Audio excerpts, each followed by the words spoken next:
ಮಾಜಿ ಪ್ರಧಾನಿ ಎಚ್.ಡಿ. ದೇವೇಗೌಡರ ಧರ್ಮಪತ್ನಿ ಚೆನ್ನಮ್ಮ ಇಹಲೋಕವನ್ನು ತ್ಯಜಿಸಿದ್ದಾರೆ. 89 ವರ್ಷ ಚೆನ್ನಮ್ಮ ಅವರಿಗೆ ಹೃದಯಾಘಾತದಿಂದ ಉಸಿರನ್ನು ಚೆಲ್ಲಿರುವಂಥದ್ದು. ಇವತ್ತು ಪದ್ಮನಾಭನಗರದಲ್ಲಿ ಅಂತಿಮ ದರ್ಶನಕ್ಕೆ ಅವಕಾಶವನ್ನು ಕಲ್ಪಿಸಿಕೊಡಲಾಗಿದೆ. ಪಾರ್ಥಿವ ಶರೀರ ಪದ್ಮನಾಭನಗರದ ನಿವಾಸದಲ್ಲಿಯೇ ಇದೆ. ಅಂತಿಮ ದರ್ಶನವನ್ನು ಪಡಿತಾ ಇದ್ದಾರೆ ಗಣ್ಯರು, ಸ್ವಾಮೀಜಿಗಳು. ಕೆಲವೇ ಕ್ಷಣಗಳಲ್ಲಿ ಮೈದಾನಕ್ಕೆ ಪಾರ್ಥಿವ ಶರೀರವನ್ನು ಶಿಫ್ಟ್ ಮಾಡಲಾಗುತ್ತೆ. ಕಾರ್ಮೆಲ್ ಕಾಲೇಜು ಮೈದಾನದಲ್ಲಿ ಸಾರ್ವಜನಿಕರ ಅವಕಾಶ ಇರುವಂಥದ್ದು. ತದನಂತರ ಕುಟುಂಬಸ್ಥರಿಂದ ಅಂತಿಮ ಪೂಜೆ. ಈಗಾಗಲೇ ಸಿದ್ಧತೆಯನ್ನು ಕೂಡ ಕೇಂದ್ರ ಸಚಿವರಾದ ಎಚ್.ಡಿ. ಕುಮಾರಸ್ವಾಮಿ ಅವರು ಪರಿಶೀಲಿಸಿದ್ದಾರೆ. ಮತ್ತೊಂದು ಕಡೆ ಇವತ್ತು ಮಧ್ಯಾಹ್ನದ ನಂತರ ಹಾಸನಕ್ಕೆ ಪಾರ್ಥಿವ ಶರೀರವನ್ನು ಮೆರವಣಿಗೆಯ ಮೂಲಕ ತೆಗೆದುಕೊಂಡು ಹೋಗುವಂತಹ ಕೆಲಸ ಆಗುತ್ತೆ. ಅದಾದ ಮೇಲೆ ನಾಳೆ ಒಕ್ಕಲಿಗ ಸಂಪ್ರದಾಯದಂತೆ ಅಂತಿಮ ವಿಧಿವಿಧಾನವನ್ನು ನೆರವೇರಿಸಲಾಗುತ್ತೆ. ದಶಕಗಳ ದೇವೇಗೌಡರ ಸುಖ ದುಃಖದಲ್ಲಿ ಹೆಗಲಿಗೆ ಹೆಗಲು ಕೊಟ್ಟು ಇಡೀ ಕುಟುಂಬವನ್ನು ಒಟ್ಟಾಗಿ ಮುನ್ನಡೆಸಿದಂತಹ ಚೆನ್ನಮ್ಮ ಅವರು ಸೌಭಾಗ್ಯವತಿಯಾಗಿಯೇ ಕಣ್ಣನ್ನು ಮುಚ್ಚಿದ್ದಾರೆ. ಆಸ್ಪತ್ರೆಯ ಬೆಡ್ ಮೇಲೆಯೇ ಮಗಳು ಶೈಲಜಾ ಮತ್ತು ಹೆಣ್ಣುಮಕ್ಕಳು ನೆರವೇರಿಸಿದಂತಹ ಮುತ್ತೈದೆ ಪೂಜೆ. ಅದಾದ ಮೇಲೆ ಆಂಬ್ಯುಲೆನ್ಸ್ ಮೂಲಕ ಮನೆಗೆ ಕರೆದುಕೊಂಡು ಬಂದು ಅಲ್ಲಿ ಪೂಜೆಯನ್ನು ನೆರವೇರಿಸಿ ಸಂಬಂಧಿಕರಿಗೆ, ಆತ್ಮೀಯರಿಗೆ ಅಂತಿಮ ದರ್ಶನಕ್ಕೆ ಅವಕಾಶವನ್ನು ಕಲ್ಪಿಸಿಕೊಡಲಾಗಿತ್ತು. ಇನ್ನು ಸಾರ್ವಜನಿಕರು ಕೂಡ ದೊಡ್ಡ ಮಟ್ಟದಲ್ಲಿ ಪದ್ಮನಾಭನಗರದ ನಿವಾಸಕ್ಕೆ ಆಗಮಿಸ್ತಾ ಇದ್ದಾರೆ. ಹಾಗಾಗಿ ಅಲ್ಲಿ ಮೈದಾನದಲ್ಲಿ ಸಾರ್ವಜನಿಕರ ದರ್ಶನಕ್ಕೆ ಮಧ್ಯಾಹ್ನದವರೆಗೂ ಕೂಡ ಅವಕಾಶ ಇರುತ್ತೆ.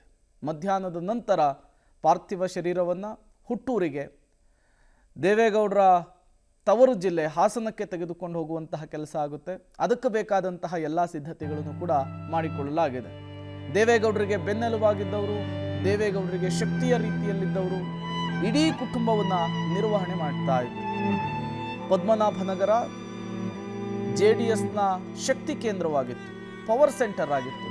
ಬಟ್ ಈಗ ಚೆನ್ನಮ್ಮ ಅವರನ್ನ ಅಂತಿಮ ದರ್ಶನಕ್ಕೆ ಹಲವು ಗಣ್ಯರು ಬರ್ತಾ ಇದ್ದಾರೆ. ನೀವು ಕೂಡ ದೃಶ್ಯವನ್ನು ಗಮನಿಸ್ತಾ ಇದ್ದೀರಿ. ಇನ್ಫ್ಯಾಕ್ಟ್ ತಡರಾತ್ರಿಯೇ DK ಶಿವಕುಮಾರ್ ಅವರು ಜೊತೆಗೆ ಸಿದ್ದರಾಮಯ್ಯನವರು ಸೇರಿದಂತೆ ರಾಜಕೀಯ ಗಣ್ಯರುಗಳು ಬಂದು ಅಂತಿಮ ನಮನವನ್ನು ಸಲ್ಲಿಸಿದ್ದಾರೆ. ವಿವಿಧ ಮಠಗಳ ಮಠಾಧೀಶರು ಬಂದು ಅಂತಿಮ ದರ್ಶನವನ್ನು ಪಡೆದಿದ್ದಾರೆ. ಇವತ್ತು ಕೂಡ ಮಧ್ಯಾಹ್ನದವರೆಗೂ ಬೆಂಗಳೂರಿನಲ್ಲಿಯೇ ಪಾರ್ಥಿವ ಶರೀರ ಇರುತ್ತೆ.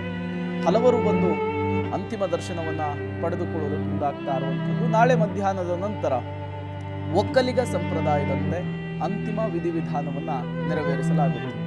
ಪಕ್ಷಾತೀತವಾಗಿ ಇವತ್ತು ಚೆನ್ನಮ್ಮ ಅವರನ್ನು ಗುಣಗಾನ ಮಾಡ್ತಾ ಇದ್ದಾರೆ ರಾಜಕಾರಣಿಗಳು. ಅಂದರೆ ಚೆನ್ನಮ್ಮ ಅವರು ನಡೆದುಕೊಂಡು ಬಂದಂತಹ ರೀತಿ ಇತ್ತು.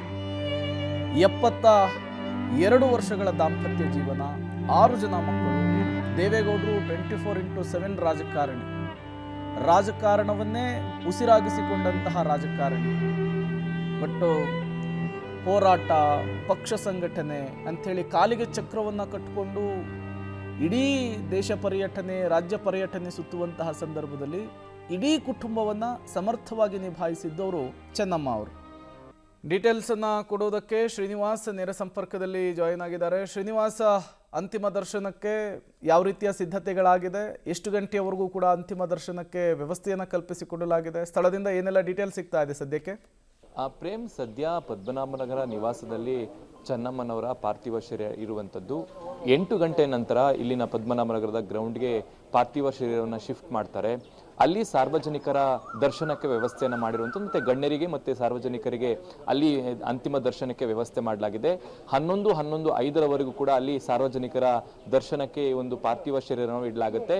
11:15 ನಂತರ ಇಲ್ಲಿಂದ ಹಾಸನದ ಕಡೆ ಪಾರ್ಥಿವ ಶರೀರ ಹೊರಡುವಂಥದ್ದು. ಅಲ್ಲೂ ಕೂಡ ಸಾರ್ವಜನಿಕರ ದರ್ಶನಕ್ಕೆ ವ್ಯವಸ್ಥೆ ಮಾಡಲಾಗಿದೆ. ಹಾಸನದಲ್ಲಿ ನಾಳೆ ಅಂತಿಮವಾಗಿ ಅಂತ್ಯ ಸಂಸ್ಕಾರ ಕಾರ್ಯಕ್ರಮಗಳು ನಡೆಯುತ್ತೆ ಒಕ್ಕಲಿಗ ಸಂಪ್ರದಾಯದಂತೆ. ಇವತ್ತು ಕೂಡ ಯಾವುದೇ ರೀತಿಯಾದಂತಹ ಗೊಂದಲಗಳು ಆಗಬಾರ್ದು ಅನ್ನುವಂಥ ನಿಟ್ಟಿನಲ್ಲಿ ರಾತ್ರಿಯಿಂದನೇ ಪೊಲೀಸರು ಆ ಗ್ರೌಂಡ್ ನಲ್ಲಿ ಎಲ್ಲ ಸಿದ್ಧತೆಗಳನ್ನು ಮಾಡ್ಕೊಂಡಿರುವಂತದ್ದು. VIP-ಗಳಿಗೆ ಪ್ರತ್ಯೇಕವಾದಂತಹ ಸಾಲುಗಳು ಮತ್ತೆ ಸಾರ್ವಜನಿಕರಿಗೆ ಪ್ರತ್ಯೇಕವಾದಂತಹ ಸಾಲಿನ ವ್ಯವಸ್ಥೆಯನ್ನು ಮಾಡಿದ್ದಾರೆ. 8 ಗಂಟೆ ಬಳಿಕ ಇಲ್ಲಿ ಕುಟುಂಬಸ್ಥರು ಅಂತಿಮವಾಗಿ ಪೂಜೆಯನ್ನ ನೆರವೇರಿಸಿದ ಬಳಿಕ ಇಲ್ಲಿಂದ ಪಾರ್ಥಿವ ಶರೀರ ಗ್ರೌಂಡ್ಗೆ ಶಿಫ್ಟ್ ಆಗುತ್ತೆ. Prem, okay, thank you Srinivas ತಮ್ಮೆಲ್ಲ ಮಾಹಿತಿಗಾಗಿ. ಎಚ್.ಡಿ. ದೇವೇಗೌಡರ ಪತ್ನಿ ಚೆನ್ನಮ್ಮ ಅವರು ವಿಧಿವಶರಾಗಿದ್ದಾರೆ. ಚೆನ್ನಮ್ಮ ಅವರ ಪಾರ್ಥಿವ ಶರೀರವನ್ನು ಕೊಂಡೊಯ್ಯೋದಕ್ಕೆ ವಾಹನವನ್ನು ಕೂಡ ರೆಡಿ ಮಾಡಲಾಗಿದೆ. ತೆರೆದ ವಾಹನದಲ್ಲಿ ಅಂತಿಮ ಯಾತ್ರೆ ಸಾಗುತ್ತೆ. ಅದಕ್ಕೆ ಬೇಕಾದಂತಹ ಸಿದ್ಧತೆಗಳಾಗಿದ್ದಾವೆ. 8 ಗಂಟೆಯ ನಂತರ ಪಾರ್ಥಿವ ಶರೀರವನ್ನು ಮೈದಾನಕ್ಕೆ ಶಿಫ್ಟ್ ಮಾಡಲಾಗುತ್ತೆ. ದೇವೇಗೌಡರ ನಿವಾಸ ಇದೆಯಲ್ಲ ಅದರ ಪಕ್ಕದಲ್ಲಿಯೇ ಇದೆ ಒಂದು ಮೈದಾನ. ಹೂಗಳಿಂದ ಅಲಂಕಾರಗೊಂಡಿದೆ ವಾಹನ. ಇದೇ ವಾಹನದಲ್ಲಿಯೇ ಪಾರ್ಥಿವ ಶರೀರವನ್ನು ಶಿಫ್ಟ್ ಮಾಡುವಂತಹ ಕೆಲಸ. ಅದಾದಮೇಲೆ 11 ಗಂಟೆ ನಂತರ ಹಾಸನಕ್ಕೂ ಕೂಡ ಕೊಂಡೊಯ್ಯಬೇಕಲ್ಲ, ಇದೇ ವಾಹನದಲ್ಲಿಯೇ ಕೊಂಡೊಯ್ಯುವಂತಹ ಸಾಧ್ಯತೆ ಇದೆ. ಅಂತಿಮ ಯಾತ್ರೆಯನ್ನು ನಡೆಸುವುದಕ್ಕೆ ಬೇಕಾದಂತಹ ಎಲ್ಲ ಸಿದ್ಧತೆಗಳನ್ನು ಕೂಡ ಈಗ ಮಾಡಿಕೊಳ್ಳಲಾಗ್ತಾ ಇದೆ. ನೀವು ಕೂಡ ವಿಜುವಲ್ಸನ್ನು ಗಮನಿಸ್ತಾ ಇದ್ದೀರಿ. ಒಂದು ಕಡೆ ಪದ್ಮನಾಭನಗರದ ನಿವಾಸದಲ್ಲಿ ಆತ್ಮೀಯರು, ಸ್ನೇಹಿತರು, ಕುಟುಂಬಸ್ಥರು, ಬಂಧು ಮಿತ್ರರು ಒಂದು ಅಂತಿಮ ದರ್ಶನವನ್ನು ಪಡಿತಾ ಇರುವಂತಹ ದೃಶ್ಯ. ಮತ್ತೊಂದು ಕಡೆ ತೆರೆದ ವಾಹನವನ್ನು ಬಗೆ ಬಗೆಯ ಹೂವುಗಳಿಂದ ಅಲಂಕರಿಸುವಂತಹ ಕೆಲಸ ಆಗ್ತಾ ಇದೆ. ಅಂತಿಮ ಯಾತ್ರೆಯನ್ನು ಮಾಡುವುದಕ್ಕೆ ಬೇಕಾದಂತಹ ಎಲ್ಲ ರೀತಿಯ ಸಿದ್ಧತೆಗಳನ್ನು ಮಾಡಿಕೊಳ್ಳಲಾಗ್ತಾ ಇದೆ. ಕಳೆದ 3 ದಿನಗಳಿಂದಲೂ ಕೂಡ ಮಣಿಪಾಲ್ ಆಸ್ಪತ್ರೆಯ ICUನಲ್ಲಿ ಸಾವು ಬದುಕಿನ ನಡುವೆ ಹೋರಾಟವನ್ನು ನಡೆಸ್ತಾ ಇದ್ರು. ಬದುಕಿ ಬರಬೇಕು ಅಂಥೇಳಿ ಎಲ್ಲರೂ ಕೂಡ ಕೇಳ್ಕೊಂಡಿದ್ರು. ಬಟ್ 89 ವರ್ಷದ ಚೆನ್ನಮ್ಮ ವಿಧಿವಶರಾಗಿದ್ದಾರೆ.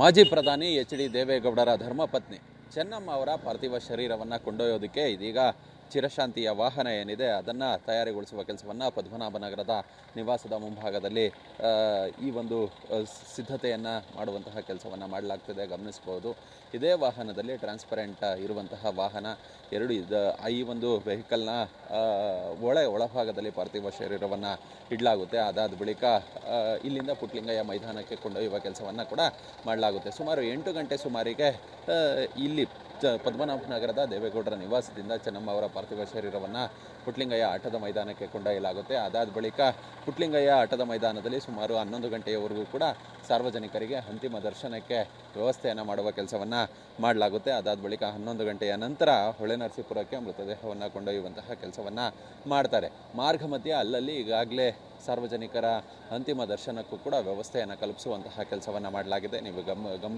ಗಮನಿಸ್ತಿರಬಹುದು, ನಿವಾಸದ ಪಕ್ಕದ ರಸ್ತೆಯಲ್ಲಿ ನಿವಾಸದ ಮುಂಭಾಗ ಇದೀಗ ಈ ಚಿರಶಾಂತಿ ವಾಹನ ಏನಿದೆ, ಈ ವಾಹನದ ಸಿದ್ಧತೆಯನ್ನು, ವಾಹನಕ್ಕೆ ಇದೀಗ ಹೂಗಳಿಂದ ಅಲಂಕಾರಗೊಳಿಸುವಂತಹ ಕೆಲಸವನ್ನು ಸಿಬ್ಬಂದಿಗಳು ಮಾಡ್ತಿದ್ದಾರೆ. ಇನ್ನೇನು ಕೆಲವೇ ಕ್ಷಣಗಳಲ್ಲಿ ಮೃತದೇಹವನ್ನು ಮನೆಯಿಂದ ಈ ಒಂದು ವಾಹನಕ್ಕೆ ಶಿಫ್ಟ್ ಮಾಡುವ ಕೆಲಸವನ್ನು ಮಾಡಲಾಗುತ್ತೆ. ಅದಾದ ಬಳಿಕ ಮೃತದೇಹವನ್ನು ಇಲ್ಲಿಂದ ಆಟದ ಮೈದಾನಕ್ಕೆ ಕೊಂಡೊಯ್ದು ಅಲ್ಲಿ ಅಂತಿಮ ದರ್ಶನಕ್ಕೆ ವ್ಯವಸ್ಥೆಯನ್ನು ಮಾಡುವಂತಹ ಕೆಲಸವನ್ನು ಸಹ ಮಾಡಲಾಗುತ್ತೆ. ಅದಾದ ಬಳಿಕ ಹೊಳೆನರಸೀಪುರಕ್ಕೆ ಕೊಂಡೊಯ್ಯುವಂತಹ ಕೆಲಸವನ್ನು ಮಾಡಲಾಗುತ್ತೆ. ಸದ್ಯ ಇದೀಗ ಈ ವಾಹನಕ್ಕೆ ಅಲಂಕಾರವನ್ನು ಮಾಡಲಾಗ್ತಿದೆ. ಅದಾದ ಬಳಿಕ ಪಾರ್ಥಿವ ಶರೀರವನ್ನು ಶಿಫ್ಟ್ ಮಾಡುವಂತಹ ಕೆಲಸವನ್ನು ಮಾಡಲಿದ್ದಾರೆ. ಕ್ಯಾಮ್ರಾ ಪರ್ಸನ್ ಬೀರಪ್ಪ ಜೊತೆ ನರಸಿಂಹಮೂರ್ತಿ, ಪಬ್ಲಿಕ್ ಟಿವಿ.